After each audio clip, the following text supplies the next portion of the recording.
વિરામ બાદ તમામ દર્શકોનું સ્વાગત છે. સિદ્ધાર્થ જય પ્રધાનમંત્રી મોદીના સંબોધન. भावनाएं बन रही है. तीसरा कारण भी उतना ही अहम है. कुछ सप्ताह पहले 4 राज्यों में भाजपा की डबल इंजन की सरकारें वापस लौटी है. 3 दशकों के बाद राज्यसभा में किसी पार्टी के सदस्यों की संख्या 100 तक पहुंची है. यानी वैश्विक दृष्टिकोण से देखें या राष्ट्रीय दृष्टिकोण से देखें, भाजपा का दायित्व, भाजपा के प्रत्येक कार्यकर्ता का दायित्व लगातार बढ़ रहा है. इसलिए भाजपा का प्रत्येक कार्यकर्ता देश के सपनों का प्रतिनिधि है, देश के संकल्पों का प्रतिनिधि है. इस अमृत काल में भारत की सोच आत्मनिर्भरता की है, लोकल को ग्लोबल बनाने की है, सामाजिक न्याय की है, समरसता की है. इन्हीं संकल्पों को लेकर एक विचारविद के रूप में हमारी पार्टी की स्थापना हुई थी. इसलिए ये अमृतकाल भाजपा के हर एक कार्यकर्ता के लिए कर्तव्य काल है. हमें देश के संकल्पों के साथ निरंतर जुड़े रहना है, उनके लिए जीना है, उनके लिए जूझना है, देश के लिए खुद को खपा देना है. साथियों, एक समय था जब लोगों ने ये मान लिया था कि सरकार किसी भी आए, लेकिन देश का कुछ नहीं हो पाएगा. निराशा ही निराशा थी.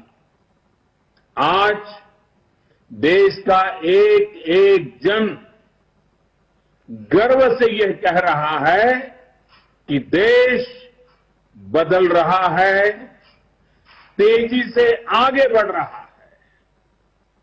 आज दुनिया के सामने एक ऐसा भारत है जो बिना किसी डर या दबाव के अपने हितों के लिए अड़िग रहता है.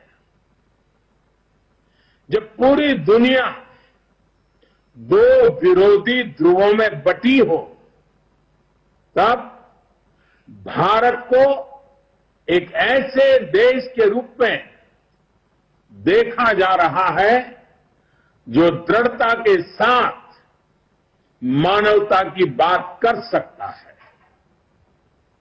हमारी सरकार राष्ट्रीय हितों को सर्वोपरि रखते हुए काम कर रही है. आज देश के पास नीतियां भी हैं, नियत भी है. आज देश के पास निर्णय शक्ति भी है और निश्चय शक्ति भी है. इसलिए आज हम लक्ष्य तय कर रहे हैं, उन्हें पूरा भी कर रहे हैं. आपने भी देखा है, कुछ समय पहले ही देश ने $400 बिलियन यानी 30 लाख करोड़ रुपए से भी ज्यादा के उत्पादों के एक्सपोर्ट का टारगेट पूरा किया है. कोरोना के इस समय में इतना बड़ा लक्ष्य हासिल करना भारत के सामर्थ्य को दिखाता है. कोरोना के खिलाफ लड़ाई को भारत अपने संसाधनों से लड़ रहा है. लगातार जीतने का प्रयास कर रहा है. आज भारत 180 करोड़ से ज्यादा वैक्सीन डोज देने वाला देश है। आज पूरी दुनिया देख रही है कि इतने मुश्किल समय में भारत 80 करोड़ गरीबों, वंचितों को मुफ्त राशन दे रहा है। 100 साल के इस सबसे बड़े संकट में गरीब को भूखा ना सोना पड़े, इसके लिए केंद्र सरकार करीब करीब 3.5 लाख करोड़ रुपए खर्च कर रही है। बीते वर्षों में देश ने ये देखा कि जिस तरह अपने नागरिकों का जीवन आसान बनाना भाजपा सरकारों की, डबल इंजन की सरकारों की प्राथमिकता रही है। गरीबों को पक्के घर से लेकर शौचालय के निर्माण तक,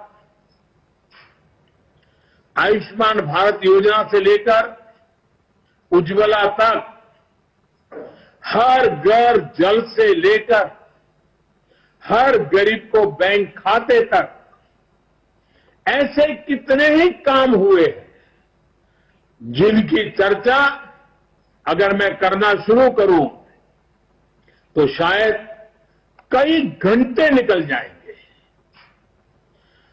सबका साथ, सबका विकास के मंत्र के साथ हम सबका विश्वास प्राप्त कर रहे हैं। देश के विकास के लिए दिन रात मेहनत कर रहे हैं। साथियों, आजादी के इस अमृत काल में हमने सेचुरेशन यानी जन कल्याण की हर योजना को 100% लाभार्थियों तक पहुंचाने का जो संकल्प लिया है, ये संकल्प अपने आप में बहुत विराट है।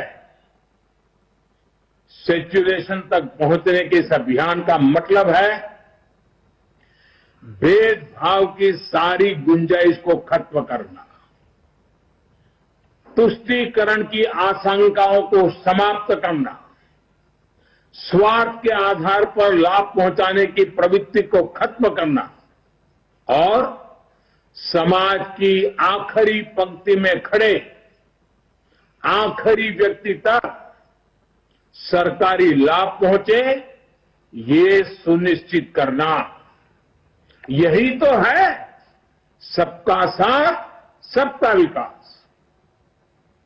जब सरकारी मशीनरी का लक्ष्य हर पात्र व्यक्ति तक पहुंचने का हो तो फिर पक्षपात, भेदभाव टिक ही नहीं सकता। इसलिए हमारा ये सेवा भाव अभियान सोशल जस्टिस, सामाजिक न्याय का बहुत बड़ा माध्यम है। भाजपा के प्रत्येक कार्यकर्ता को ये संदेश लेकर घर घर जाना है, सबको जागरूक करना है। साथियों, हमारे देश में दशकों तक कुछ राजनीतिक दलों ने सिर्फ वोट बैंक की राजनीति की। कुछ लोगों को ही वायदे करो, ज्यादातर लोगों को तरसा कर रखो। भेदभाव, भ्रष्टाचार, ये सब वोट बैंक की राजनीति का साइड इफेक्ट था। लेकिन भाजपा ने इस वोट बैंक की राजनीति को न सिर्फ टक्कर दी है, बल्कि इसके नुकसान देशवासियों को समझाने में भी सफल रही है। भाजपा की नेक नियत, नेक इरादों से किए जा रहे कार्य, उसे इसलिए जनता से भरपूर आशीर्वाद मिल रहा है। વિરામ બાદ તમામ દર્શકોનું સ્વાગત છે. સીધા જ જઈએ પ્રધાનમંત્રી મોદીના સંબોધનમાં. के सदस्यों का स्थानीय निकाय से लेकर संसद तक में दबदबा रहता है. ये लोग भले ही अलग अलग राज्यों में हो, लेकिन परिवारवाद के तार से जुड़े रहते हैं. एक दूसरे के भ्रष्टाचार को ढककर रखते हैं. बीते दशकों में इस वजह से देश का बहुत बड़ा नुकसान हुआ है. इन परिवारवादी पार्टियों ने देश के युवाओं को भी कभी आगे नहीं बढ़ने दिया. उनके साथ हमेशा विश्वासघात किया है. और आज हमें गर्व होना चाहिए कि आज भाजपा ही इकलौती पार्टी है जो इस चुनौती से देश को सजग कर रही है, सतर्क कर रही है. पहली बार भाजपा ने ही इसके खिलाफ बोलना शुरू किया और इसे चुनावी मुद्दा भी बनाया. मुझे इस बात का संतोष है कि देश के लोग, देश के युवा अब धीरे धीरे ये समझने लगे हैं कि किस तरह परिवारवादी पार्टियां लोकतंत्र की सबसे बड़ी दुश्मन है. साथियों, लोकतंत्र के साथ खिलवाड़ करने वाली ये पार्टियां संविधान और संवैधानिक व्यवस्थाओं को भी कुछ नहीं समझती. ऐसी पार्टियों से आज भी हमारे कार्यकर्ता अन्याय, अत्याचार और हिंसा के खिलाफ लोकतांत्रिक मूल्यों के साथ लड़ रहे हैं. इनमें से कई कार्यकर्ताओं को अपना बलिदान तक देना पड़ा है. हम सब हमारे इन कार्यकर्ताओं के परिवारों की पीड़ा में शामिल है. मैं सभी कार्यकर्ताओं को विश्वास दिलाता हूं कि भाजपा ऐसे राज्यों में लोकतांत्रिक मूल्यों की फिर से स्थापना करने के लिए निरंतर संघर्ष करती रहेगी. और ये महासंघर्ष, ये महायज्ञ तब तक चलेगा जब तक लोकतंत्र विरोधी ताकतों को हम परास्त नहीं कर देते. साथियों, आज पार्टी के स्थापना दिवस पर मेरा एक आग्रह आपसे नमो ऐप पर कमल पुष्प मॉड्यूल से जुड़ने का भी है. जिन अनगिनत लोगों ने पार्टी के लिए, देश के लिए खुद को खपा दिया, 3-3, 4-4 पीढ़ी खपा दी, ये कमल पुष्प उनको समर्पित है. कमल पुष्प एक तरह से सभी भाजपा कार्यकर्ताओं के लिए प्रेरणा का पुष्प है. कमल पुष्प को आप जितनी बार पढ़ेंगे, आपको हर जीवन गाथा, एक से बढ़कर एक जीवन गाथा, उससे नई ऊर्जा मिलेगी, मार्गदर्शन मिलेगा. साथियों, आज देश जमीन से जुड़े तमाम अभियानों को आगे बढ़ा रहा है और भाजपा के कार्यकर्ता के रूप में जमीन पर उनके सारथी आप ही हैं. अभी कुछ दिन बाद ही ज्योतिबा फुले और बाबा साहब आंबेडकर जी की जयंती है. पार्टी आज से सामाजिक न्याय पखवाड़ा शुरू करने जा रही है. मेरा आप सभी से विशेष आग्रह है कि इस अभियान में सक्रियता से जुड़े. सरकार गरीबों के लिए जो योजनाएं चला रही है, जो प्रयास कर रही है, उनके प्रति देशवासियों को जागरूक करें और एक कार्यकर्ता के रूप में पार्टी मुझे जो आदेश करेगी, मैं भी कार्यकर्ता के रूप में पूरी मेहनत करूंगा। आपका साथी कार्यकर्ता होने के नाते यही मेरी आपसे भी अपेक्षा है। मुझे पूरा विश्वास है कि हम सब मिलकर इसी तरह राष्ट्र सेवा के यज्ञ में अनवरत लगे रहेंगे। आपके प्रयासों से देश अनंत ऊंचाइयों तक पहुंचेगा।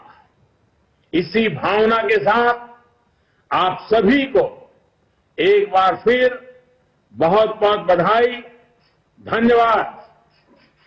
देश भर के सभी कार्यकर्ताओं से निवेदन करूंगा, अपने स्थान पे खड़े होकर माननीय प्रधानमंत्री जी का आभार व्यक्त करें स्थापना दिवस पे। और मंडल से लेकर के बूथ स्तर के और जिला प्रदेश कार्यालय पे जो कार्यकर्ता जुड़े हैं, उन सभी का भी आज मैं आभार व्यक्त करता हूं। पुनः